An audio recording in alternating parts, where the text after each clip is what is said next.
Hello, I'm biologist Jasper Pinchpenny. Vegetarian zombies, you say? Well, my friend, they are here and they are real. Zombies first showed up in 1810. Haiti voodoo rituals created zombies. Funny word, isn't it? Zombies feasted on the flesh of humans, brains specifically. But in 1910, a peculiar thing happened. A vegetarian zombie. Zombies who did not want the flesh of humans, the brains of people, your fellow man. They wanted nothing more than to feast on vegetables.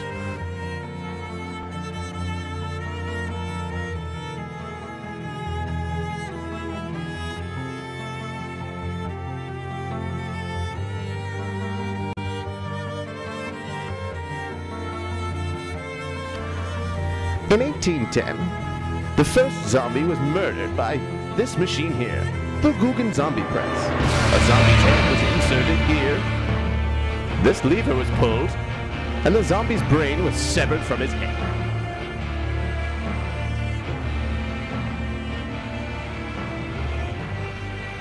Here we have a succulent piece of history in the fight for zombie rights.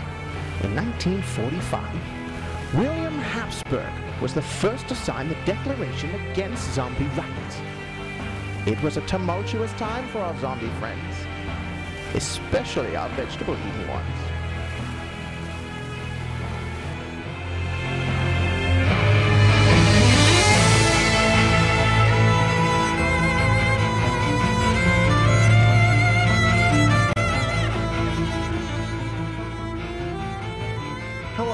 I'm Luther van Guntersen, necrologist. I have studied dead people for several years now. The smell of them, the look of them, the taste of them. And now you speak of vegetarian zombies? Preposterous. I have worked on dead people from all over the world, but never a vegetarian zombie. How would they look? Would they speak differently? Could he be my friend?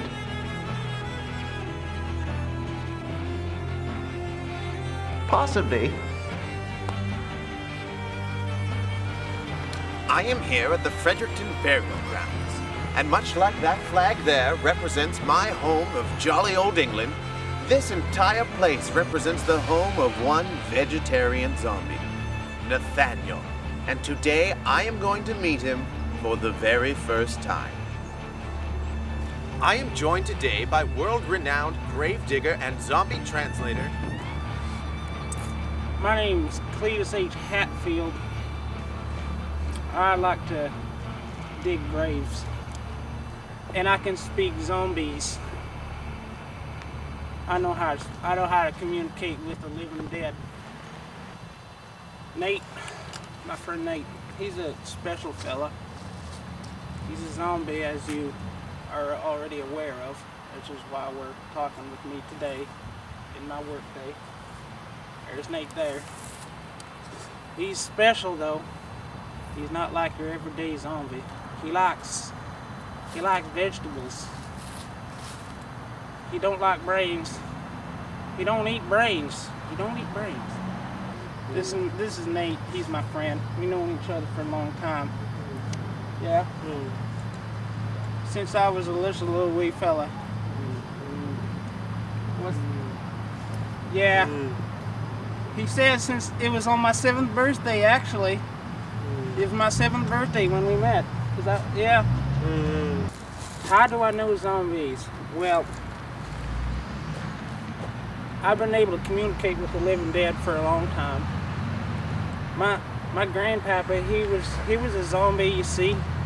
My grandpapa had to raise me, but he was a zombie, see, so a lot of people thought that was kind of weird. They thought it was kind of funny because there's a grown living zombie taking care of this little fella. I think it provided some discomfort for him because he was in bad shape, because he was a zombie, see, he was dead. But he used to tell me stories. He used to sing me songs, and it was only natural that I would pick up the dialect of the zombie, the dialect of the living dead. Yeah. Yeah. Nate said he's working on his English too. Yeah. He's having a hard time with it. That's what he's telling me.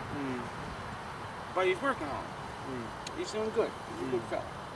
One day he told me,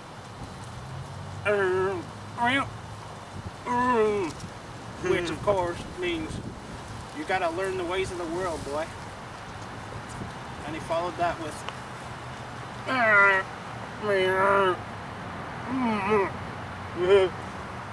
yeah. Nate knows what I'm talking about.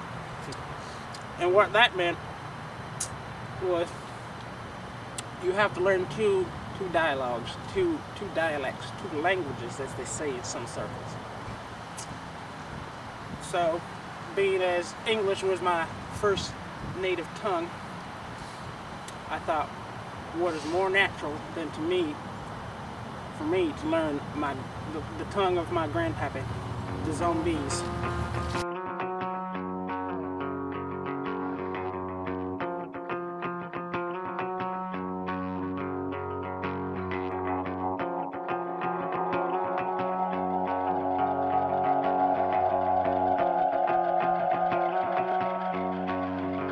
Remember me when you're the one who's silver screened.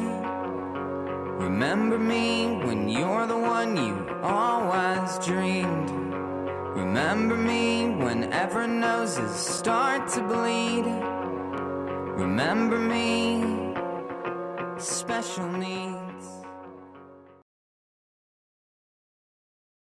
Hello, I'm Jasper Pinchpenny once again, and I am joined by Cletus H. Hatfield and his friend, and my friend, Nathaniel, the vegetarian zombie. Nathaniel, I was wondering if today we could ask you a few questions about your remarkable life. Yeah, he agrees. He's down with that. Splendid. Now, the first thing I would like to know is how it was that you became a zombie. I'm sorry. Cletus, can you clarify? He died. Very well. Now, how is it that you differ from your meat-eating counterparts? He doesn't eat meat. He likes to eat fruits and vegetables. What are your favorite fruits and vegetables?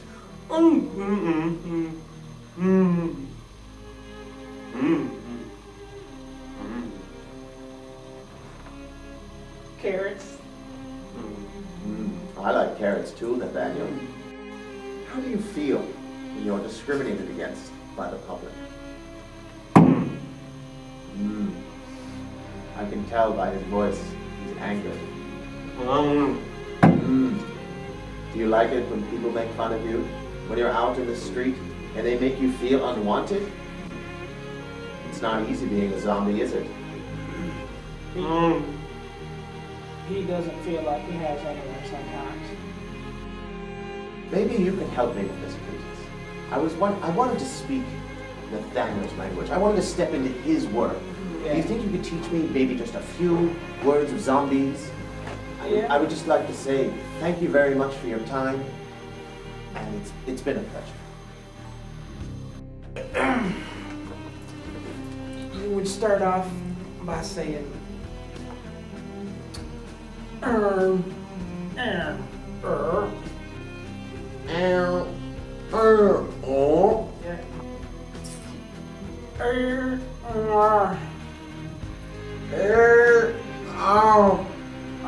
now the second part. Thank you very much for your time.